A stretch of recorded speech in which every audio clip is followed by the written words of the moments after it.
चूंकि संपादन में संक्षेपण निहित होता है, इसलिए मैं भूमिका इतनी ही रखते हुए आग्रह करूंगा मेरे साथी ऑर्गेनाइजर के संपादक पांचजन्य और ऑर्गेनाइजर के संवाद की पहले प्रश्न से शुरुआत करें। और जैसा हम जानते हैं योगी जी के बारे में, जैसे क्रिकेट में सहवाग की ख्याति रही है, जैसे पहले क्रिकेट में श्रीकांत की ख्याति रही है, आप कितने ही फुल टॉस डालिए, कितने ही यॉर्कर डालिए, उत्तर उसका बड़ा स्ट्रेट ड्राइव से मिलता है, स्क्वायर कट से मिलता है।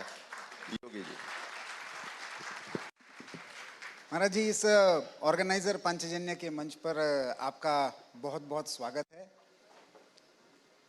एक महाकुंभ की एक परंपरा रही, तो हमने ये सोचा कि ये केवल एक आयोजन तो नहीं है, इससे निकला हुआ मंथन विश्व में लेकर जाना है, समाज में लेकर जाना है। तो उसकी एक परंपरा जिस में से एक के आप भी स्वयं वाहक रहे हैं, हर एक ने अलग अलग तरीके से इस महाकुंभ को देखा, अनुभव किया। अभी हितेश जी ने जैसे बताया, किसी ने उसका आध्यात्मिक पक्ष, समृद्धि का पक्ष, लेकिन आप एक तरीके से इस आयोजन के केंद्र में थे। महाकुंभ के महाराज, इस आयोजन को, इस आयोजन की यशस्विता को कैसे देखते हैं आप? इसका अनुभव एक डिवोटी के नाते, एक रिलीजियस टूरिस्ट के नाते, कुछ लोग आए, कुछ लोग उत्साह में नहीं, इस बार सनातन का अनुभव करना है इसलिए आए, लेकिन आप इसको, इस आयोजन की यशस्विता को कैसे देखते हैं? मैं सबसे पहले प्रफुल्ल जी, आपको भी और हितेश जी को भी महाकुंभ पर मंथन के लिए हृदय से धन्यवाद देता हूं। महाकुंभ का आयोजन दुनिया को भारत की सामर्थ्य और सनातन धर्म के वास्तविक स्वरूप को प्रस्तुत करने का, और देश के अंदर उत्तर प्रदेश के बारे में जो एक धारणा थी, उस धारणा को बदलने का हम एक माध्यम मानते हैं। और इन दोनों में हम लोग सफल रहे हैं। दुनिया ने भारत के सामर्थ्य को देखा है, सनातन धर्म क्या है उसके बारे में उन लोगों को क्या बताया गया था, देशवासियों को भी और दुनियावासियों को भी। लेकिन उसका वास्तविक स्वरूप देखना हो तो सनातन धर्म क्या है, या महाकुंभ उसका एक विराट स्वरूप की एक झलक थी। और उस स्वरूप, जो झलक थी महाकुंभ के रूप में, दुनिया उसको बड़े आश्चर्यचकित तरीके से, बड़े अद्भुत और कौतूहल की निगाहों से देख रही थी। और उस महाकुंभ के त्रिवेणी के संगम में डुबकी लगा करके, महास्नान में भागीदार बन करके स्वयं पुण्य का भागीदार भी बन रही थी। इसलिए उत्तर प्रदेश को अपना परसेप्शन को देश और दुनिया के सामने प्रस्तुत करने का अवसर मिला। तो भारत की जो वास्तविक पहचान थी, महाकुंभ ने दुनिया के सामने उसको रखा कि भाई ये भारत है और भारत की सामर्थ्य है और सनातन धर्म इसका मूल पहचान है। और सनातन धर्म को जानना है। जो तुम सोचते हो जाति भेद के बारे में, पंथ भेद के बारे में, क्षेत्र के भेद के बारे में, या लिंग के भेद के बारे में, यहां ऐसा कुछ नहीं।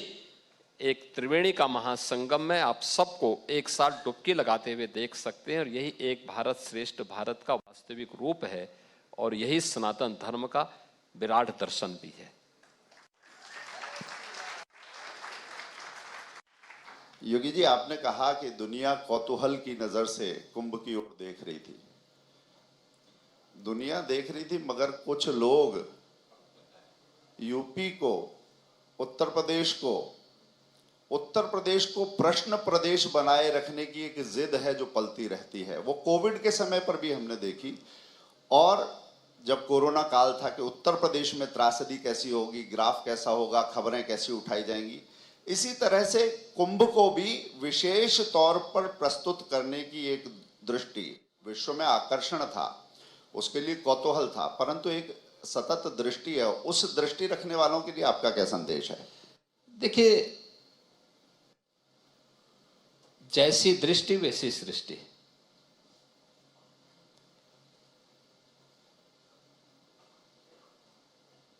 जिन लोगों की दृष्टि ही नकारात्मक है, उनको मैं सकारात्मक दृष्टि से देखने की अपेक्षा ही क्यों करता हूं। इसी नकारात्मकता के कारण ही वे बैकफुट पर गए हैं, जनता की निगाहों से गिरे हैं। और जब महाकुंभ की पहली बैठक हमने आयोजित की थी, तब भी बहुत सारे लोगों ने ट्वीट किए थे, कुछ प्रतिक्रियाएं दी थी। तो मेरे कुछ सहयोगी कह रहे थे कि हमें इस पे, मैंने कहा भी नहीं, यह आवश्यक है किसी आयोजन की सफलता के लिए। अगर ये सब नहीं होंगे तो फिर कैसे होगा? होने देना चाहिए, सभी प्रकार के ग्रह उपग्रह आते रहने चाहिए। और हम हर आयोजन में इसको अच्छा माने। अच्छा इसलिए माने क्योंकि आपकी अच्छाई की तुलना तभी होगी जब कहीं कोई बुरा होगा, तो उस बुरे के रूप में ये लोग हैं। हम जितना अच्छा करेंगे, कुछ बोलेंगे, और पब्लिक प्रतिक्रिया में फिर इस आयोजन को सफलता बनाने के लिए अपना जिम्मा स्वयं ले लेगी कि हाँ, हमें इस आयोजन को और अच्छा करना है। और यही महाकुंभ के अवसर पर भी हुआ। ये लोग हर अच्छे कार्य का विरोध करेंगे, ये सामर्थ्यहीन लोग हैं। इनसे आप कोई अच्छे की उम्मीद मत करिए। ऐसा नहीं कि इनमें से किसी को अवसर न मिला हो, इन सभी को अवसर मिले हैं। याद करिए, स्वतंत्र भारत का पहला कुंभ 1954 में, कांग्रेस की राज्य में भी सरकार थी, केंद्र में भी सरकार थी, और उस समय गंदगी, अव्यवस्था, अराजकता का जो दृश्य था, 1000 से अधिक मौतें हुई थी। और उसके उपरांत हर एक कुंभ में, ये केवल प्रयागराज में ही नहीं, क्या हरिद्वार रहा हो, क्या अन्य स्थानों पर रहा हो, हर जगह हुआ है। 1974 में, 1986 में, इसके उपरांत भी जब भी महाकुंभ के आयोजन हुए हैं या कुंभ के आयोजन हुए हैं, कांग्रेस की सरकार में किस प्रकार की स्थितियां थी, इसी से छुपावा नहीं है। और समाजवादी पार्टी की सरकार के समय तो 13 और 2007 इसके जीवंत उदाहरण है। यानी प्रकृति भी नहीं बख्शी थी 2007 में, तमाम प्रकार की जनधन की हानि हुई थी। और 2013 में जो लोग हमारी स्वच्छ महाकुंभ को पर प्रश्न उठा रहे थे, प्रश्न ये उठता है कि 2013 में मॉरिशस के माननीय प्रधानमंत्री प्रयागराज पधारे थे, कुंभ के आयोजन के साथ संगम में गए, वहां गंदगी, अव्यवस्था, कीचड़ देख करके उनकी हिम्मत नहीं हुई कि वे स्नान कर सके। दूर से ही प्रणाम करते हुए, आंखों से आंसू बहाते हुए निकल गए, क्या यही गंगा है, ये कहे करके। मॉरिशस हजारों किलोमीटर दूर से वे यहां आए, लेकिन यहां का दृश्य देख करके उनकी आत्मा आहत होती है, उनकी आस्था आहत होती है। ऐसा ही दृश्य अन्य अवसरों पर देखने को मिलता था। इन सभी लोगों ने जो नकारात्मक टिप्पणी कर रहे थे, जब इनको अवसर मिला था, इन्होंने कुंभ को गंदगी का, अव्यवस्था का, अराजकता का, अव्यवस्था का एक अड्डा बनाया हुआ था। उस समय जब विदेशी और वामपंथी आते थे कुंभ के आयोजन के साथ जुड़ने के लिए, देखने के लिए, इसकी नकारात्मकता को, भारत को बदनाम करने के लिए, सनातन धर्म को बदनाम करने के लिए वे दुनिया के सामने प्रस्तुत कर सकें, तो उनको बहुत सारा मटेरियल मिल जाता था। वे लोग यही प्रस्तुत करते थे, यही परोसते थे। तो धीरे धीरे करके धारणा हो गई कि कुंभ का मतलब अव्यवस्था जहां हो, गंदगी जहां हो, भगदड़ जहां हो, ये होता रहा। 2019 में पहली बार प्रयागराज कुंभ के आयोजन के साथ हमें जुड़ने का अवसर प्राप्त हुआ था, और तब प्रधानमंत्री मोदी जी ने हम लोगों को कहा था कि कुंभ की इस धारणा को बदलना होगा, आप लोगों को इसलिए मेहनत करनी पड़ेगी। और उन्होंने उस समय कुछ महत्वपूर्ण मुद्दों की ओर ध्यान आकर्षित किया था, और मुझे प्रसन्नता है कि हमारी टीम ने उस समय, जब मैंने पहली बैठक की, बैठक के समय मैंने उन सब बातों को रखा कि भाई ये चीजें हम ठीक करें। और परिणाम क्या है कि 2019 का कुंभ अपनी स्वच्छता के लिए जाना जाता है।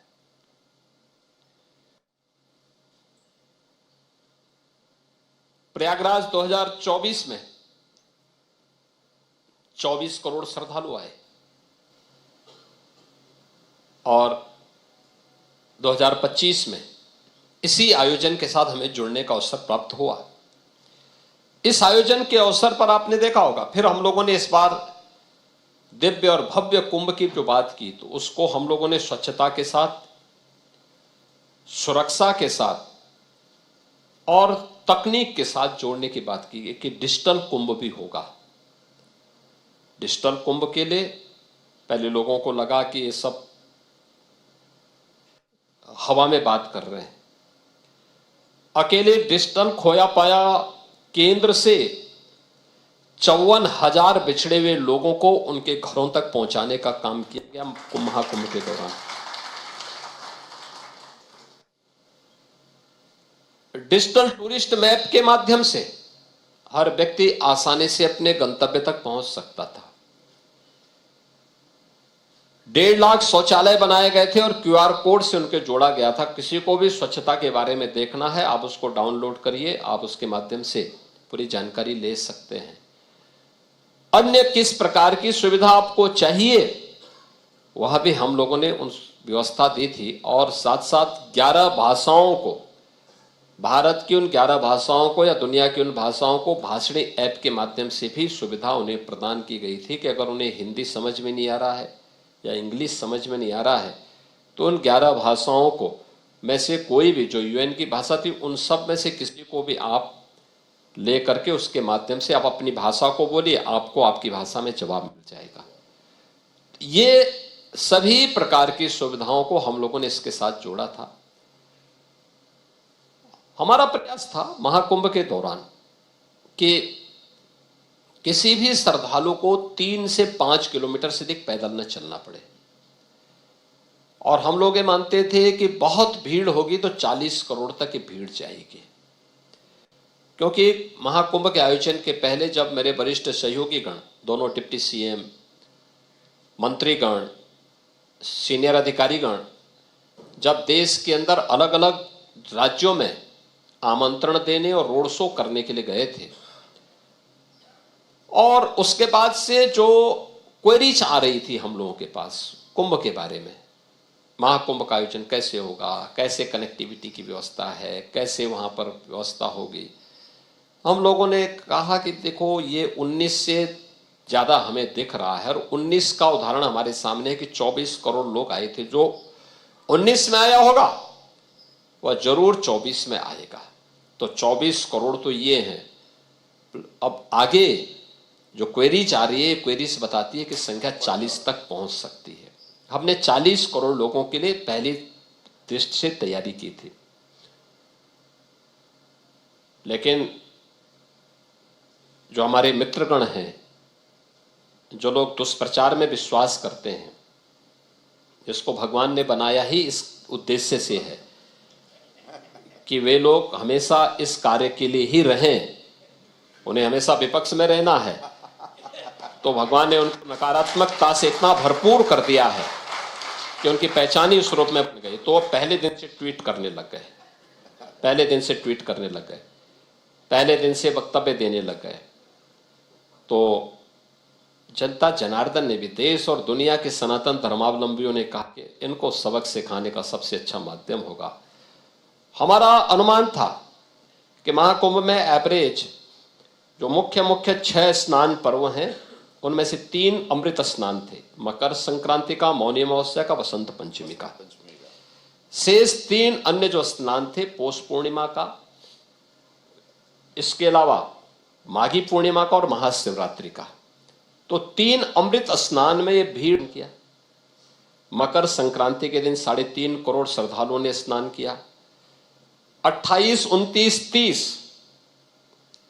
जनवरी को, यानी मौनी अमावस्या 2 दिन हो गई थी, पहले दिन 28 को हो गई थी, तो 28, 29 और कुछ लोगों को हम लोगों ने अगल बगल के जनपदों में जो नेबरिंग डिस्ट्रिक्ट थे उनमें हम लोगों ने उनको होल्डिंग करके रखा हुआ था, क्योंकि महाकुंभ में बहुत भीड़ हो गई थी। दुर्भाग्यपूर्ण एक घटना भी घटित हो गई थी। तो हादसे को के पहले ही हम लोग इस बात के लिए अलर्ट थे कि बहुत भीड़ है।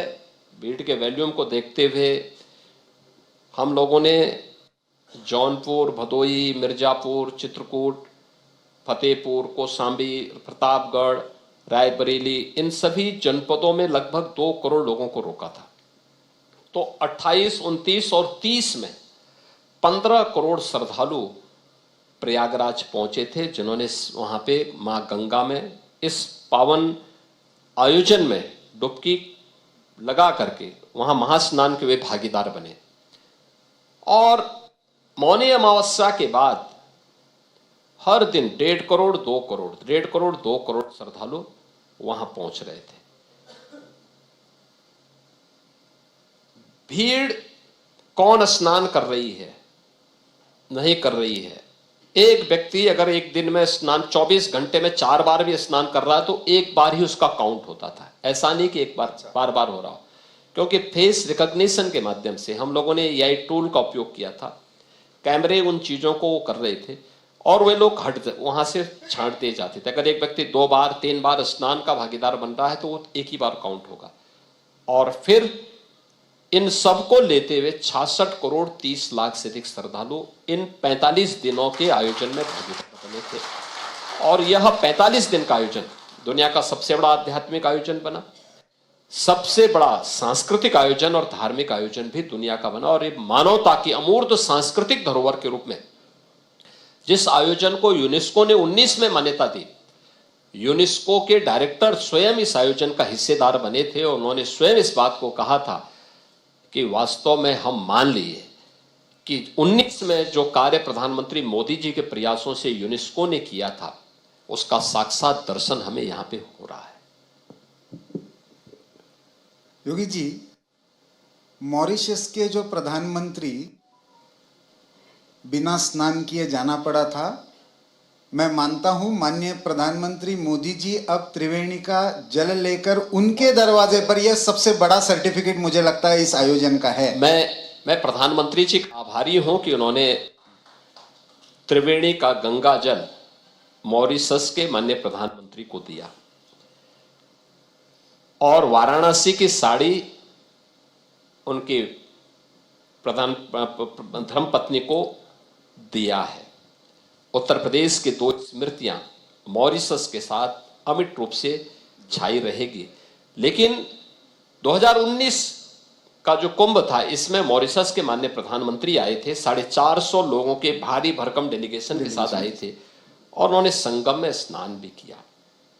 इस बार राष्ट्राध्यक्ष के रूप में भूटान के नरेश आए थे और भूटान के महाराजा ने स्वयं महाकुंभ में भागीदार बनकर के स्नान किया। 100 से अधिक देशों के एम्बेसडर या राजदूत या मंत्रीगण और वहां की अन्य प्रमुख हस्तियां इस आयोजन का हिस्सा बनी थी और महाकुंभ में भागीदार बनकर के इस अद्भुत अकल्पनीय क्षण के वे स्वयं साक्षी बने थे। जब पहली बैठक हुई थी उस समय से मुझे ध्यान में है, आप टीम के बारे में बोल रहे थे, कलेक्टिव एफर्ट के बारे में बोल रहे थे।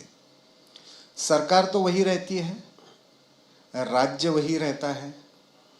क्या ऐसा आपने अलग किया इस आयोजन में कि जिससे भी मिलते थे, 4 दिन मैं भी रहा या जो भी आते थे उनको पूछा तो उन्होंने कहा नहीं, उत्तर प्रदेश पुलिस का व्यवहार अलग है, उत्तर प्रदेश में प्रशासन जो हमको सूचना भी कर रहे नहीं यहां से नहीं जाना है तो भी बड़े आदर के साथ सम्मान के साथ। क्या ऐसा परिवर्तन हुआ कि उसी राज्य की व्यवस्था थोड़ा सा अलग तरीके से? हमने नवंबर 2022 में पहली बैठक की थी महाकुंभ की दिशा से,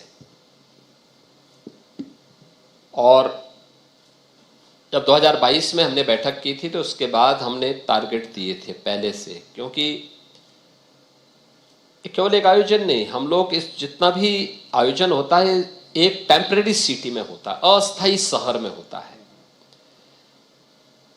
लेकिन नाम तो प्रयागराज का है। जो अस्थायी शहर होता है ये अपने आप में एक जनपद बनता है, इसको एक जिला का रूप दिया जाता है, इसमें बाकायदा तैनाती की जाती है अधिकारियों की। तो हम लोगों ने 1 वर्ष पहले ही उन अधिकारियों की तैनाती वहां कर दी थी। 2022 नवंबर के बाद से हमने अधिकारियों की तैनाती भी वहां कर दी थी, और उन्हें होमवर्क करने के लिए कि होमवर्क करें क्या क्या होना है, क्योंकि हमारी सपोर्टिंग सिटी जो कोई हो सकती है वह प्रयागराज होगी। फिर प्रयागराज के बाहर के नेबरिंग डिस्ट्रिक्ट हैं, इनमें ऐसा कौन सा इंफ्रास्ट्रक्चर डेवलप होना है जिसको हम महाकुंभ के पहले पूरा कर सकें, उसकी प्लानिंग, फिर उसके लिए धनराशि की व्यवस्था करना और कार्य को समयबद्ध तरीके से आगे बढ़ाना। देखिए 2019 के पहले का प्रयागराज और 2019 के बाद का प्रयागराज व्यापक परिवर्तन दिखता है। सिटी की कायाकल्प हुई है, और इस सिटी की कायाकल्प के लिए हम लोगों ने जब देखा, देखिए पब्लिक के विश्वास पे जब आप खरा उतरते हैं तो पब्लिक सपोर्ट मिलता है, जब आप उसके विश्वास के साथ धोखा करते हैं तो पब्लिक भी विद्रोह करने को उतारू होती है। प्रयागराज के साथ ऐसे ही होता था, क्योंकि वहां डेवलपमेंट तो नहीं किया। 2019 के पहले वहां पे पूरी प्रयागराज सिटी जो हमारी पौराणिक सिटी है, हजारों वर्षों से कुंभ और महाकुंभ के आयोजन के साथ जुड़ी रही है। देश और दुनिया जिस महाकुंभ के साथ जुड़ करके अपने पूर्वजों की परंपरा के साथ जुड़ने के लिए आती है, पुण्य का भागीदार बनने के लिए आती है, उस पावन सिटी में पिछली सरकारें माफिया के हवाले उस पावन सिटी को करके, उस शहर को करते हुए एक माफिया राज पैरेलल वहां पे संचालित कर रही थी। प्रयागराज में ये माफिया हावी थे। कौन पाले थे इन माफियाओं को? ये लोग कोई भी कार्य नहीं होने देते थे, इसलिए वहां का विकास ठप पड़ा हुआ था। कोई सोचता ही नहीं था कि दुनिया का पहला गुरुकुल देने वाले महर्षि भारद्वाज की पावन नगरी अंधकार में डूबी हुई है, अव्यवस्था की शिकार है, अराजकता की शिकार है। कोई सोच सकता था कि गुलामी के कालखंड में जिस पवित्र अक्षय वट में दर्शन करने के लिए श्रद्धालु लालायित रहता था, उन्होंने कैद करके रख दिया, नष्ट करने का प्रयास किया, नष्ट नहीं हुआ, नष्ट करने वाले स्वयं नष्ट हो गए, लेकिन अक्षय वट रहा, उसी रूप में रहा। वहां दर्शन करने की स्वतंत्रता भी नहीं दी गई। आप सोचिए, लगभग 500 वर्षों तक श्रद्धालु अक्षय वट का दर्शन नहीं कर पाया। हम त्रिवेणी की बात तो करते थे, मां गंगा, यमुना और अदृश्य सरस्वती, लेकिन सरस्वती माता भी वहां दृश्य है, उसी प्रयागराज में है, लेकिन कैद होकर के रह गई थी, दर्शन नहीं करने दिए जाते थे। पातालपुरी भी उसी प्रयागराज में है, नहीं कुछ होने दिया जाता था। श्रृंगेरपुर धाम भी उसी प्रयागराज में है। भगवान राम और निषाद राज की मैत्री का धाम, जहां पे मां गंगा को पार किया था भगवान राम ने, वहां पर भी लैंड जिहाद के माध्यम से इस पौराणिक स्थली को भी कब्जा करवा दिया गया था। ये पिछली सरकारें करवा रही थी। द्वादश माधव पे अवैध कब्जे हो गए थे। भगवान वेणी माधव प्रयागराज के इष्ट देव हैं। नागवासुकी की चर्चा जन्मेजय यज्ञ के दौरान भी होती है। प्रयागराज से भी उनका संबंध रहा है, लेकिन नागवासुकी का स्थल भी पूरा कब्जे के दायरे में आ गया था। यह हमारा सौभाग्य है, महाकुंभ के बहाने हमने प्रयागराज सिटी की भी कायाकल्प की, प्रयागराज को माफिया मुक्त भी किया, प्रयागराज सिटी को हम लोगों ने पूरी तरह कायाकल्प करने का काम भी किया और 12 नए कॉरिडोर बनाए। बड़े लेटे हुए हनुमान जी का अपना महात्म्य है। मां गंगा वर्ष में एक बार उनका अभिषेक करने के लिए स्वयं आती है। अन्यत्र इस प्रकार का उदाहरण नहीं मिलता होगा, लेकिन हनुमान जी का अभिषेक करने के लिए मां गंगा स्वयं प्रयागराज में आती है। एक भव्य कॉरिडोर बन चुका है। अब वर्ष भर अक्षय वट का दर्शन श्रद्धालु कर पाएगा। हमने एक कॉरिडोर के साथ जोड़ दिया है। माता सरस्वती कॉरिडोर के साथ जुड़ गई है। श्रद्धालु वर्ष भर दर्शन कर सकता है। पातालपुरी का कॉरिडोर वर्ष भर दर्शन कर पाएंगे। महर्षि भारद्वाज के प्रति कृतज्ञता नवाने का सबसे अच्छा अवसर था और वहां पर उनकी भव्य प्रतिमा के साथ साथ एक कॉरिडोर के साथ जोड़ करके इस पौराणिक परंपरा के प्रति हम लोगों ने कृतज्ञता ज्ञापित की है। मर्यादा पुरुषोत्तम प्रभु श्री राम और निषाद राज की मैत्री के श्रृंगेरपुर धाम को भी एक कॉरिडोर के साथ जोड़ा है। नागवासुकी कॉरिडोर बन गया, द्वादश माधव कॉरिडोर बन गए। अब कोई भी आएगा प्रयागराज में संगम में डुबकी लगाने के साथ साथ इन सभी कॉरिडोर का दर्शन करके पुण्य का भागीदार भी बनेगा और अपनी पौराणिक परंपरा पर गौरव की अनुभूति भी करेगा। तो ये तो दृष्टि देखिए, देखने की जो जैसी सामर्थ्य होगी, उनकी दृष्टि वहां नहीं गई थी। उनके पास कोई इस प्रकार की लीडरशिप नहीं थी कि वे इसको देख सकें, तो उन्होंने इसको देख नहीं पाए। उनकी दृष्टि गरीबों की जमीनों पर पड़ती थी, व्यापारियों की संपत्ति पर पड़ती थी, बेटी की सुरक्षा पे पड़ती थी। तो इसलिए वे, ईश्वर ने उनको वह विजन नहीं दिया कि वे कुछ कर सके। हमारे पास यशस्वी नेता के रूप में मोदी जी थे। उन्होंने एक विजन दिया कि ये काम इस रूप में होना है। हम लोगों ने उसको प्रभावी ढंग से हमारी टीम ने इंप्लीमेंट किया। तो हम लोग इस आयोजन में सहभागी भी बने, इसके पुण्य के भागीदार तो बने ही बने, लेकिन पुण्य के भागीदार इस रूप में भी बने कि अपनी पौराणिक परंपरा के प्रति भी कृतज्ञता ज्ञापित करने का अवसर प्राप्त हुआ। और ये सभी कॉरिडोर हमने श्रद्धालुओं को समर्पित कर दिए हैं और श्रद्धालुजन वर्ष भर अब इनका दर्शन कर सकता है। तो यह तो दृष्टि पर की बात है। जैसी दृष्टि वैसी सृष्टि। जैसी दृष्टि वैसी सृष्टि। इसी के साथ मैं एक बात कहूंगा, आपने प्रयागराज की जनता के साथ सहयोग करना या छल करना, जनता सब समझती है, ये बात कही। इस दृष्टि को और दिखाना कुछ, करना कुछ और, ये जो द्वंद्व राजनेताओं में पलता है, इसका एक उदाहरण हम दिल्ली में भी देख रहे थे। तीर्थ यात्रा कराई जा रही थी, मगर बोतल के साथ बोतल वाली दृष्टि थी।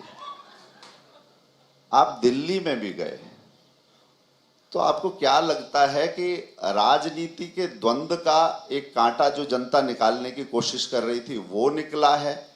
केवल राजनीति एक्सपोज हुई है या ये गवर्नेंस का कोई मॉडल अलग तरीके का हो सकता है? क्योंकि जनता में आक्रोश था। व्यवस्थाओं की बात जो प्रयागराज से की, मैं उसी से जोड़ के कह रहा हूं कि जनता के साथ चलना, सरकारी होना या वास्तव में असरकारी होना, उसका मॉडल आपका क्या है? देखिए, जब राजनीति स्वार्थ से प्रेरित होकर के होती है तो वह न स्वयं का कल्याण कर सकती है न लोक का कल्याण कर सकती है।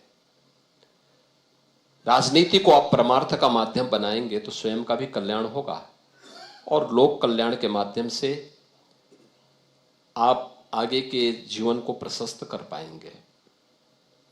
याद रखना, भारत का लोकतंत्र बहुत परिपक्व है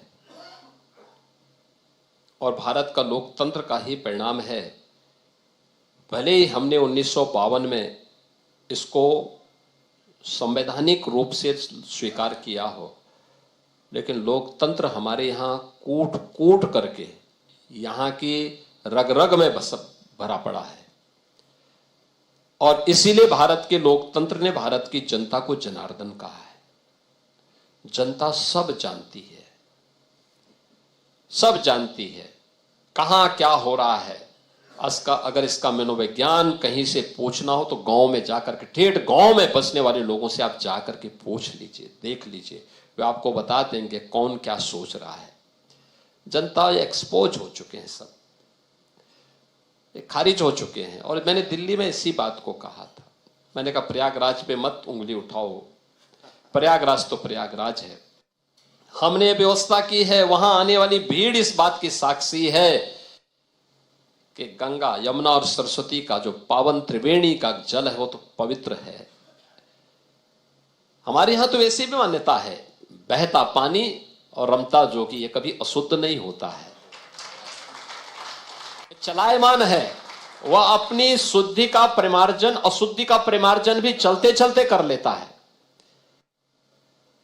लेकिन कम से कम दिल्ली को शुद्ध कर देते, मां यमुना यहीं से जा रही है, अगर यहां शुद्ध कर देते तो मथुरा, वृंदावन, आगरा के लोगों को शुद्ध जल मिल जाएगा। हम तो कर ही रहे हैं, हम तो दावे के साथ बोले हैं कि आप जिनकी दुहाई देते हैं, जिस वर्किंगटन पैलेस की बुग्गी में बैठ करके अपना जन्मदिन मनाते हो, उस ब्रिटेन ने कानपुर सिटी को, यूपी के उत्तर प्रदेश के अंदर 1000 किलोमीटर की दूरी तय करती है मां गंगा, और इस 1000 किलोमीटर के दायरे में जो सबसे क्रिटिकल पॉइंट था वो कानपुर था। अकेले कानपुर के सीसामऊ में 14 करोड़ लीटर सीवर गंगा में गिरता था। डबल इंजन की भाजपा की सरकार आई, नमामि गंगे परियोजना में प्रदेश सरकार को पहले भी पैसा मिल रहा था, समाजवादी पार्टी की सरकार ने नहीं लागू किया। हमारी सरकार आई, हमने 2 वर्ष के अंदर एसटीपी लगा करके जो पहले सिवर पॉइंट था आज उसको सेल्फी पॉइंट बना दिया है। आज वहां एक बूंद सिवर नहीं गिरता है गंगा नदी में। और वहां पर मैं स्वयं भी नौका लेकर के गया था, स्टीमर लेकर के गया था, प्रधानमंत्री जी भी गए थे। आप सोचिए, ये है कार्य करने की सामर्थ्य। ये लोग क्या बोलेंगे शुद्धता के बारे में? जो नख से सिर तक अशुद्ध हो, नकारात्मक हो, वे शुद्धता की दुहाई दे रहे हैं।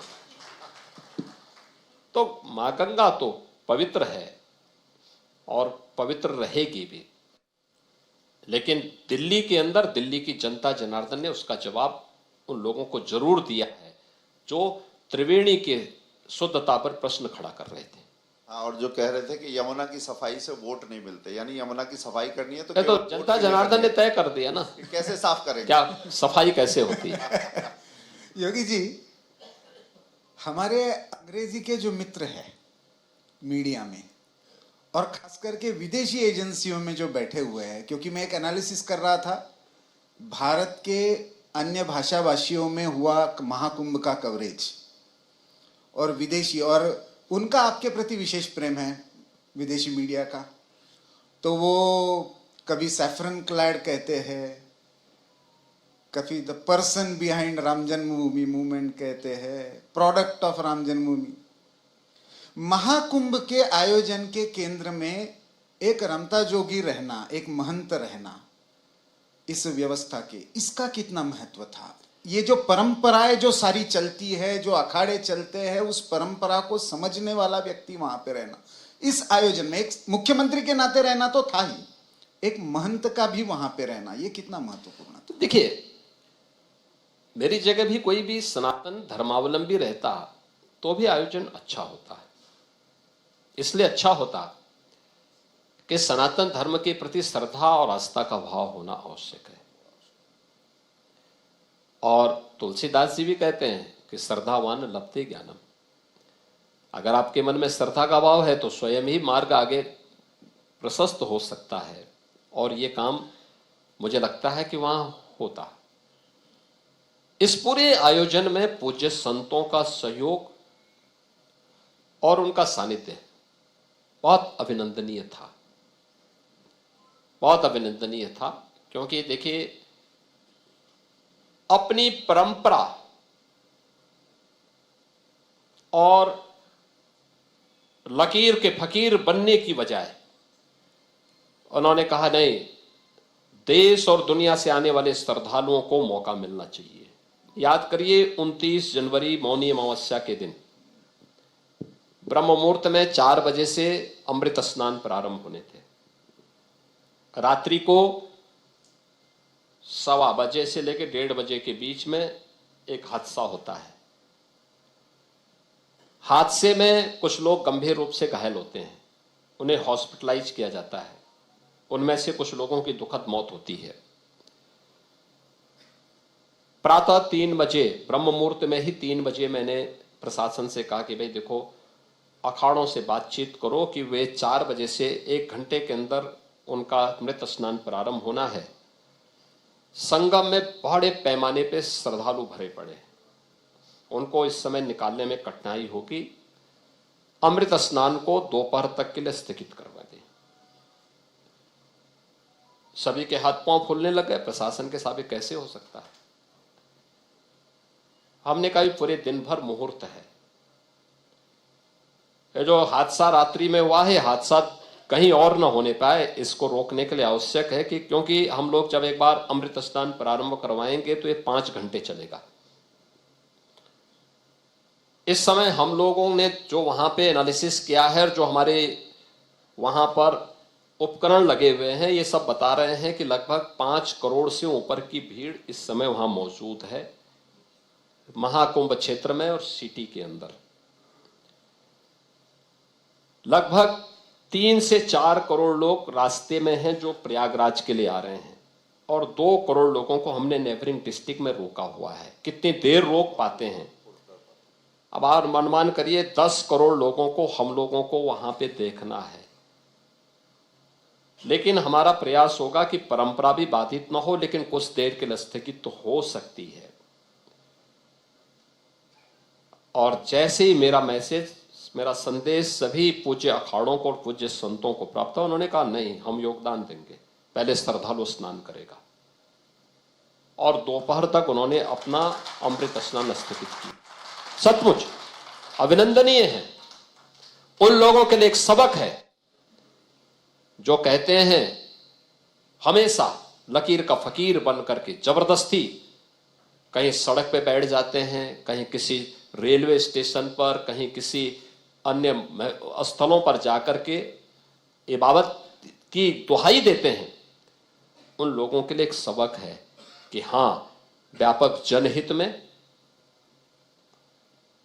ये निर्णय सामूहिक रूप से आगे बढ़ाए जा सकते हैं। और परंपरा भी बाधित नहीं हुई, और कितना स्मूथली उसके बाद स्नान हुआ। श्रद्धालु स्नान किए। 12 बजे जब संगम नोच खाली हुआ, हमने मैसेज भिजवाया अखाड़ों ने फिर भी मुझे कहा कि नहीं, आप एक बार देख लें, अगर कुछ श्रद्धालु और बचे हों तो उनको पहले स्नान हो जाए, फिर हम लोग को कर लेंगे। मैंने कहा नहीं, आप तैयारी करिए, हम तब तक स्नान करवा रहे हैं। और ठीक 2 बजे के बाद से फिर सभी 13 अखाड़ों ने और अन्य पूज्य आचार्यों ने स्नान किया। यह होती है सनातन धर्म के प्रति श्रद्धा का भाव, देश के प्रति एक भारत श्रेष्ठ भारत का भाव। हम अपने व्यक्तिगत स्वार्थों से ऊपर उठ करके परमार्थ के लिए काम कर रहे हैं, लोक कल्याण के लिए काम कर रहे हैं। जनता का हित जिसमें होगा, देश का हित जिसमें होगा, सनातन धर्म की ध्वज पताका जिससे ऊपर पहुंचेगी उसके लिए हम कार्य करेंगे। और सभी पूज्य अखाड़ों ने, पूज्य संतों ने ये उदाहरण मौनी अमावस्या के दिन करके दिखाया और मैं सचमुच उनका आभारी हूं, क्योंकि आयोजन की जिम्मेदारी मेरे ऊपर थी और उस आयोजन को सकुशल संपन्न कराने की जो जिम्मेदारी हमारे ऊपर थी उसमें ये निर्णय बहुत महत्वपूर्ण था और उसमें उन्होंने सबने अपना योगदान किया। ये औरों के लिए उदाहरण है जो टिप्पणी करते हैं हमारे पूज्य संतों पर, तो ये संवाद का परिणाम है। हम उन पूज्य संतों की भावनाओं का सम्मान करते हैं, उनकी साधना और उनकी सिद्धि को प्रणाम करते हैं, लेकिन सरकार के स्तर पर जो भी कुछ हो सकता था हम लोगों ने अपने स्तर पर उसमें उनके साथ मिलकर के जो भी आयोजन हम करते थे, जो भी कार्यक्रम करते थे, इसमें उनको विश्वास में रखते थे। उनके मन में यही उनके अपेक्षा थी कि आयोजन पूज्य संतों का है, श्रद्धालुओं का है, सरकार तो पीछे से सपोर्ट करने के लिए उनके साथ खड़ी है। मैंने पहले दिन ही कहा था, मैंने कहा भी देखो ये हम अपनी नैतिक जिम्मेदारियों का निर्वहन करने के लिए आए हैं। ये इंफ्रास्ट्रक्चर देना, ये सब व्यवस्था करना, पेंटून ब्रिज देना, चेकर्ड प्लेट देना, टैक्स देना, पेयजल की व्यवस्था करना, स्ट्रीट लाइट देना, ये सब हम लोग कर रहे हैं इसलिए क्योंकि हमारी जिम्मेदारी है। लेकिन आयोजक भी और इस आयोजन को सफल बनाने की जिम्मेदारी तो पूज्य संतों के पास है, अखाड़ों के पास है और श्रद्धालुओं के पास है। संतों को नेतृत्व देना है, श्रद्धालु उसका अनुसरण करेगा और सरकार उसको फॉलो करेगी कि हाँ ये चीजें होनी है, उसको फॉलो अप करने का काम सरकार करेगी। और मुझे अच्छा लगा कि उन्होंने इस जिम्मेदारी का निर्वहन पूरी प्रतिबद्धता के साथ किया। जब भी हम सहयोग मांगते थे वे लोग सहयोग करते थे, हर प्रकार का सहयोग करते थे। तो मेरे भगवा बाना का यह लाभ तो हुआ कि संतगण भी सहयोग करते थे। औरों को कितना करे मैं नहीं कह सकता, लेकिन मुझे उनका भरपूर सहयोग मिला और उसी का परिणाम था कि इतने बड़े आयोजन को इस भव्यता के साथ हम कर पाए और सनातन धर्म के बारे में देश और दुनिया को उसका विराट स्वरूप प्रयागराज महाकुंभ में देखने का अवसर प्राप्त हुआ। योगी जी, एक तरफ आस्था के साथ व्यवस्था का एक संगम था। कुछ लोग कहते हैं कि भाजपा जब होगी तो विकास नहीं होगा, प्रबंधन नहीं होगा, प्रशासन नहीं होगा, हिंदू मुस्लिम नहीं होगा। फिर यहाँ पर दूसरी बात जुड़ती है, आपने कहा कि श्रद्धावान लभते ज्ञानम, मगर कुछ लोगों की श्रद्धा तो औरंगजेब में ही अटकी हुई थी। नाम तैमूर रखेंगे इसी पे अड़े हुए थे। उस श्रद्धा का क्या करेंगे जो व्यवस्था में आने को तैयार नहीं होती है? देखिए, प्रयागराज या जब हम भारत की आस्था की बात करते हैं तो हमें याद रखना चाहिए कि भारत की आस्था के साथ जो भी खिलवाड़ किया तो उसको अंततः डूबना ही पड़ा है। उसके लिए इस धरातल पर कोई जगह नहीं रही है और बड़ी दुर्गति हुई है, क्योंकि भारत की सनातन धर्म की परंपरा तो इस साक्षात जगन नियंता की स्मृतियां भी हैं प्रयागराज के साथ। ये साक्षात जगन नियंता की सृष्टि है, उसके द्वारा संचालित सांस्कृतिक विरासत है। प्रयागराज की आप बात करते हैं या इस आयोजन की बात करते हैं तो संस्कृति भी समृद्धि का आधार बन सकती है। यह हमने दिया, प्रयागराज ने दिया है, काशी ने दिया है, अयोध्या ने दिया है। आस्था आजीविका का आधार बन सकती है बिना भेदभाव के।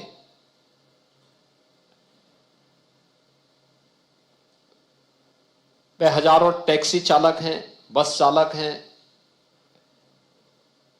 या फिर एरोप्लेन के पायलट हैं, या कर्मचारी हैं, या व्यापारी हैं, अलग अलग तबके के हैं।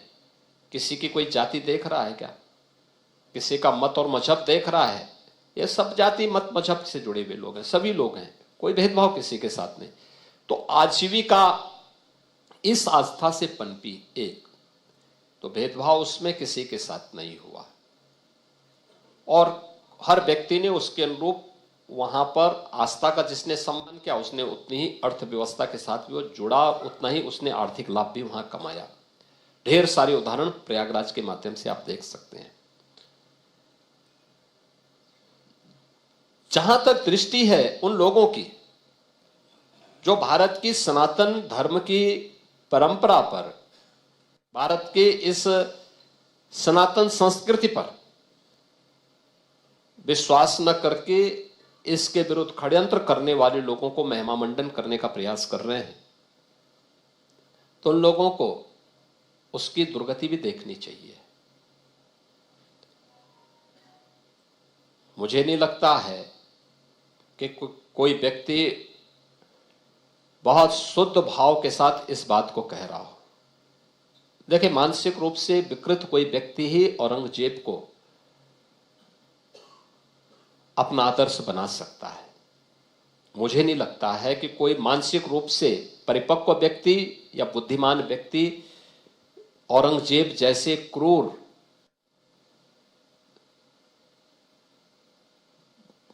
व्यक्ति को अपना आदर्श मान रहा। और अगर यह सच है कि वह पूरे अपने विवेक से इस बात को बोल रहा है, तो फिर उसको अपने पुत्र का नाम सबसे पहले औरंगजेब रखना चाहिए, और फिर औरंगजेब के द्वारा शाहजहां के साथ जो व्यवहार किया गया उसको ने भी भुक्तभोगी होने के लिए भी तैयार होना चाहिए, उसके लिए तैयार रहना चाहिए। मुझे लगता है कि औरंगजेब के बारे में किसी और से क्यों बुलवाना चाहते हैं। शाहजहां स्वयं लिखता है, शाहजहां ने अपनी जीवनी में इस बात का उल्लेख किया है कि इस जैसा कमबख्त पुत्र किसी को पैदा न हो।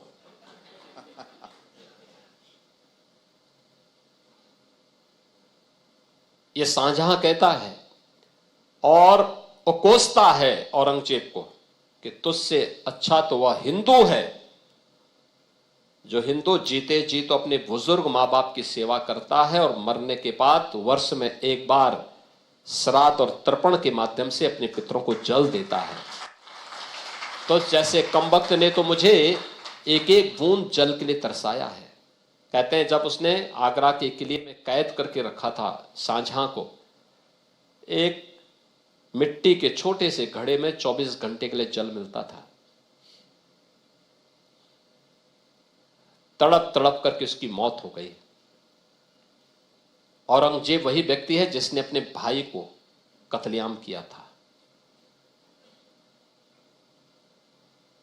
अगर किसी को औरंगजेब पसंद है तो रखें, बहुत शान से अपने परिवार के लोगों का नाम, अपने बच्चों का नाम रखें।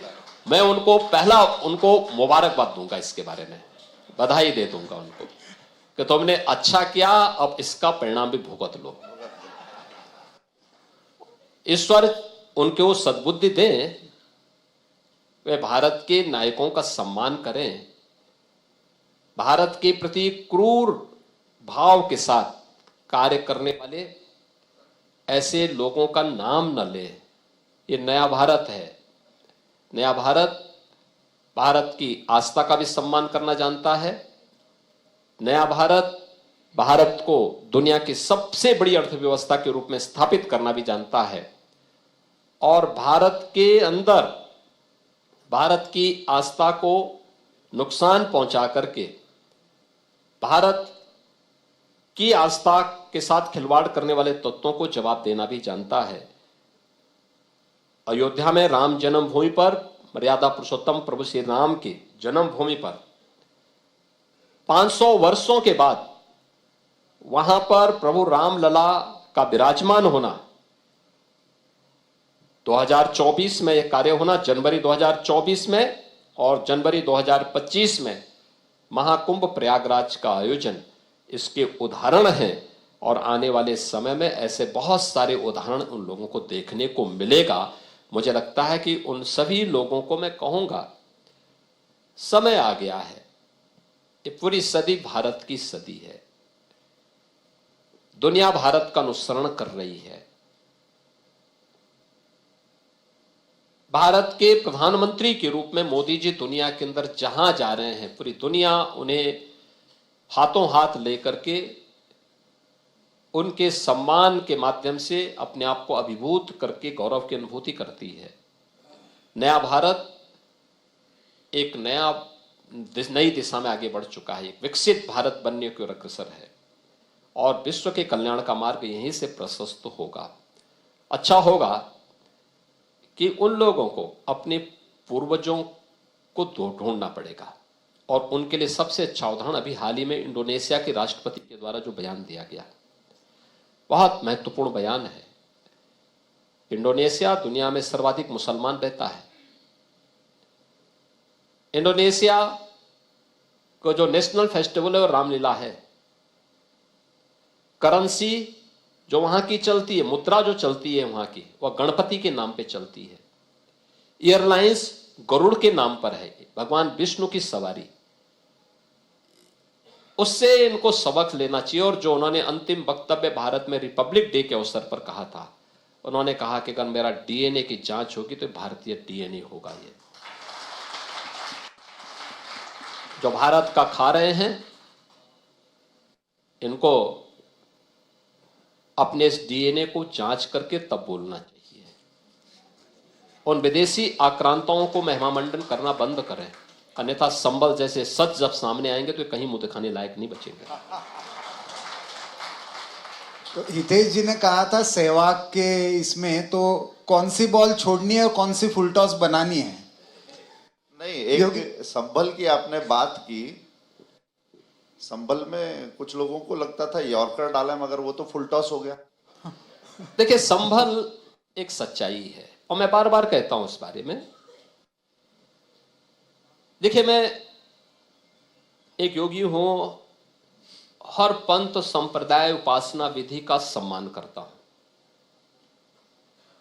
देखिए, आप गोरक्षपीठ में आएंगे, आप देखेंगे कोई भेदभाव किसी के साथ नहीं होता।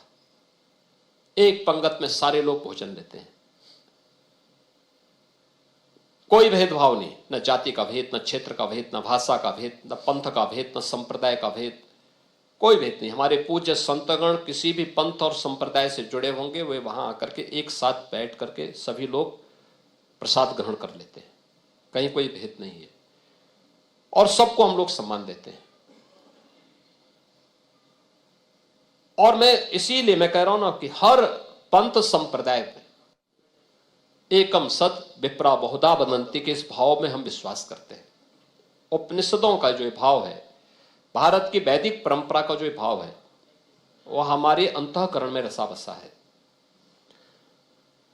चाहे वह सनातन धर्म से जुड़ी हुई कोई उपासना विधि हो या दुनिया के अंदर कोई भी अन्य उपासना विधि हो, कोई मत मजहब सेक्ट हो, उन सब के अंदर कुछ ना कुछ अच्छाई होगी जरूर, क्योंकि जिससे उनके साथ इतने लोग जुड़े हैं, कुछ ना कुछ तो भाव होगा। लेकिन हम जबरन किसी पे कब्जा करके किसी की आस्था को रौंदे तो यह स्वीकार्य नहीं, ये कतई स्वीकार्य नहीं। और खासतौर पर तब संभल एक सच्चाई है और उस सच्चाई को इस रूप में भी हम बोलना चाहते हैं कि संभल के बारे में जो उसके उद्धरण आते हैं, आज से 5000 वर्ष से लेकर के 3500 वर्ष पहले हमारे पुराण रचे गए थे, उन पुराणों में भी इसका उल्लेख है। कब श्री हरि विष्णु का 10वां अवतार होगा, एक एक चीज का उल्लेख है। ये उल्लेख होने के बावजूद इस्लाम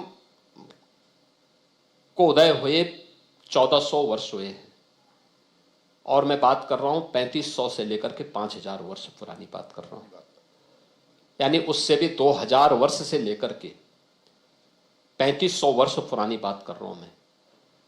तो उतने पहले इन चीजों का उल्लेख हो चुका है। याद करना, 1526 में संभल में श्री हरि विष्णु का मंदिर तोड़ा गया था और 1528 में अयोध्या में राम मंदिर तोड़ा गया था। दोनों मीर बांकी के द्वारा दोनों जगह कृत्य किया गया था। यह एक सच्चाई है। दूसरा है संभल का महत्व। संभल एक तीर्थ रहा है, 68 तीर्थ थे वहां पे, अभी हम केवल 18 निकाल पाए हैं वहां पे। जो हमारे कार्य चल रहे हैं 18 हम निकाल पाए हैं। 19 कूप थे, 19 के 19 कूप हम लोगों ने निकाल लिए हैं, जिसमें उत्खनन का काम हम करा रहे हैं। इसमें आपने देखा होगा 56 वर्ष के बाद पहली बार वहां शिव के मंदिर, भगवान शिव के मंदिर में जलाभिषेक का कार्य हो पाया है। क्या कर रहे थे लोग? जो ठेका ले लिए हैं तमाम जाति के नाम पे बांटने का, क्या कर रहे थे वहां पे? आप तो पुराना इतिहास ले आते हैं, वो कहते हैं, इसीलिए शायद कहते हैं कि कागज नहीं दिखाएंगे। नहीं, कागज तो हम दिखा ही रहे हैं, हमारे पास तो। मैं क्या कर रहा हूं, पहले पुराणों को तो पढ़ लें, फिर मुझसे शास्त्रार्थ करने के लिए आएंगे तो अच्छा होगा। तो योगी जी, एक वर्ष में काशी विश्वनाथ कॉरिडोर हो गया, फिर अयोध्या में प्रभु श्री राम का भव्य मंदिर बन गया, अब महाकुंभ का भी यशस्वी आयोजन हो गया। महाराज जी के लिए अब ये महाकुंभ की महासीख क्या है और आगे का इससे हम क्या लेकर जाए? ऐसा देखिए, इस बार हमने बजट के लिए मथुरा वृंदावन के लिए पैसा दिया, पर्याप्त पैसा दिया। रास्ता बड़ा स्पष्ट है, रास्ता बड़ा स्पष्ट है। पैसा दे दिया है, हमारा कार्य आगे बढ़ने वाला है और ये कार्य होंगे। देखिए, जब अवसर मिलता है तो चूकना नहीं चाहिए। आपने तो जिस समय बाकी आपदा देख रहे थे तब भी आपने अवसर में उसे तब्दील किया था। देखिए, उस समय जनता जनार्दन की सेवा और उनका संबल महत्वपूर्ण था, क्योंकि हम लोग बैठे हैं, मुझे प्रधानमंत्री मोदी जी ने, हमारी पार्टी ने यहाँ बिठाया है, लेकिन आखिरी बात तो जनता जनार्दन का है ना। तो जनता जनार्दन के साथ उस संकट के दौरान जब दुनिया पस्त हो रही थी तो हम मजबूती के साथ खड़े थे उनके साथ। तो वह अवसर था जब हमें उनके साथ खड़ा होना था। हमने कहा भाई, हम लोग हैं, चिंता मत करिए, पहले कोरोना हमसे लड़ेगा तब आप लोगों से लड़ेगा। हम लोग खड़े हुए और जब अवसर आया है तो दुनिया मुझे कुछ भी सोचे मेरे बारे में, भाई सच है, मैंने भगवत बाना धारण किया, ये मेरी पहचान है, हमारे सनातन की पहचान भी है, तो मुझे तो इस पे गौरव की अनुभूति होती है। और एक दिन पूरी दुनिया पहने की देखना। निश्चित ही आपने जो बात कही, मैं वहीं पर विषय की पूर्णता की ओर, क्योंकि समय की भी एक सीमा है, पूरी दुनिया ये बाना पहनेगी, उस आध्यात्मिकता को, उस आत्मबोध को, उस समन्वय को, उसका साक्षात्कार करेगी। मुझे अटल जी की कुछ पंक्तियां याद आती हैं, जो है परंपरा का प्रवाह, यह कभी न खंडित होगा, माता के पुत्रों से ही माँ का मस्तक मंडित होगा। और आज मुझे लगता है उत्तर प्रदेश में जो नेतृत्व है उसने सिद्ध किया है कि माता का जो गौरवमयी स्थान है उसका जो मस्तक मंडित होना है, इस कुंभ से, उस आयोजन से, आस्था के साथ व्यवस्था के उस स्वर्ण कांचन संयोग से ये चीज़ दुनिया ने देखी है। और निश्चित ही जिस प्रकार योग ने भारत की कीर्ति पताका कोविड के समय में पूरे विश्व में फहराई थी, आने वाले समय में भारत की जो सांस्कृतिक शक्ति है, जिसे सॉफ्ट पावर कहते हैं, किसी को दबाना नहीं, किसी को ललकारना नहीं, मगर सबको अपना बनाकर चलना, उसका एक बड़ा आह्वान इस संगम से, इस कुंभ से, इस अमृत मंथन से निकला है। और आपकी जो बात थी उसमें इन विविध आयामों को आपने बहुत अच्छे से बुना और विस्तार से बताया। पीछे की कथाएं भी आपके नियोजन की बताई, साथ में एआई और डिजिटल का जो प्रयोग है। कुछ लोग कहते हैं कि आस्था का अर्थ संकीर्णता है, कंजर्वेटिव हो जाना है, मगर आपने बहुत अच्छे से बताया कि जो कल्पवासी हैं उनकी भी डुबकी एक ही गिनी गई है, क्योंकि फेशियल रिकॉग्निशन भी है। तो बहुत बारीकी से जो नियोजन था उसे सबके साथ हृदय से साझा करने के लिए आपका हार्दिक आभार।